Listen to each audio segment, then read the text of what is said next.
লোকসভা নিৰ্বাচনত আপৰ প্ৰাৰ্থীৰ মনোজ সানৱাৰে মাৰ্কেটাত কলে বিজয় নিশ্চিত। ভূপেন বৰাই বিৰোধী ঐক্য ভাঙিব বিচৰা বুলি বিস্ফোৰণ ঘটাইছে। নিৰ্বাচন আয়োগে নিৰ্বাচনৰ অধিসূচনা জাৰি কৰা নাই যদিও বিশেষকৈ বিজেপি, কংগ্ৰেছ আৰু আপৰ দলে নিৰ্বাচনী প্ৰচাৰ আৰম্ভ কৰা দেখিবলৈ পোৱা গৈছে। শাসক বিৰোধীৰ উভয়ে ভোটাৰ ৰাজ্যক আকৰ্ষিত কৰিবলৈ বিভিন্ন ৰণকৌশল গ্ৰহণ কৰিছে। ডিব্ৰুগড় লোকসভা সমষ্টিৰ এগৰাকী শক্তিশালী যুৱ নেতা তথা আপৰ মনোনীত প্ৰাৰ্থী মনোজ সানৱাৰে সমষ্টিটোত চলাইছে ব্যাপক নিৰ্বাচনী প্ৰচাৰ। মনোজ সানৱাৰে মাৰ্ঘেৰিটা বিধানসভা সমষ্টিৰ অন্তৰ্গত কেটেটং খামন পথাৰত শুক্ৰবাৰে এক নিৰ্বাচনী প্ৰচাৰ সভাত অংশগ্ৰহণ কৰি বিজেপিৰ দলক তীব্ৰ আক্ৰমণৰ লক্ষ্য কৰি লয়। আপৰ মনোনীত প্ৰাৰ্থী মনোজ সানৱাৰে আগন্তুক নিৰ্বাচনত ডিব্ৰুগড় লোকসভা সমষ্টিত তেওঁ বিজয় নিশ্চিত বুলি কয়। ইপিনে কংগ্ৰেছৰ নেতা ভূপেন বৰাই বিজেপিৰ হৈ কাম কৰা বুলিও অভিযোগ উত্থাপিত কৰে মনোজ সানৱাৰে।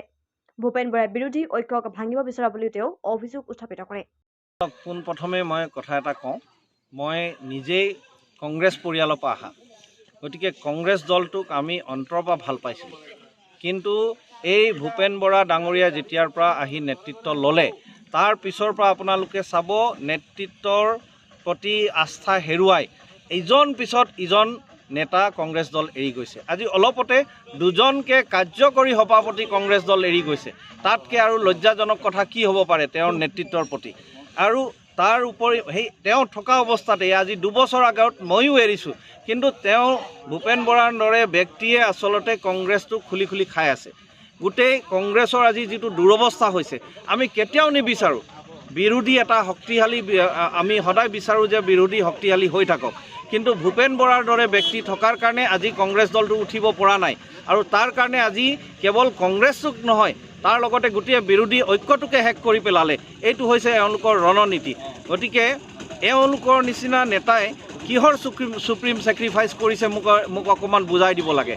আমাৰ আম আদমি পাৰ্টিৰ যিটো সুপ্ৰিম ছেক্ৰিফাইচ হৈছে, মই ৰাইজৰ ওচৰত দাঙি ধৰিব খুজিছোঁ। আমাৰ দিল্লীত কংগ্ৰেছৰ এটাও আসন নাই, তেওঁলোকৰ এজনো বিধায়ক নাই, তথাপিও 3খন আসন কংগ্ৰেছৰ নামত এৰি দিয়া হৈছে।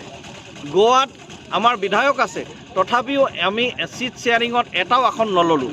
চণ্ডীগড়ত আমাৰ চৰকাৰ আছে, মেয়ৰ আছে, তৎসত্ত্বেও আমি কংগ্ৰেছৰ নামত চিট শ্বেয়াৰিঙত এৰি দিলোঁ। তাৰ পিছত গুজৰাটত আমি কেৱল 2টা চিট, আমি 14% ভোট শ্বেয়াৰ গুজৰাটত পাইছিলোঁ, তাত কেৱল 2টা চিট শ্বেয়াৰিং আমি ল'লোঁ। এতিয়া আমি অসমত 3টা চিট ঘোষণা হৈছিলে, 3টা চিটৰ ভিতৰত এটা আমি ছেক্ৰিফাইচ কৰাৰ নামত আমি আৰু এটা চিট এৰিছোঁ, গুৱাহাটীৰ চিটখন।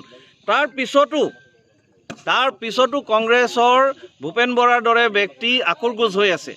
তেওঁলোকৰ এই যিটো মানসিকতাৰ কাৰণে তেওঁলোকে এই কংগ্ৰেছ দলটোক শেষ কৰিবলৈ লৈ আছে, লগতে বিৰোধী ঐক্য শেষ কৰিবলৈ লৈ আছে।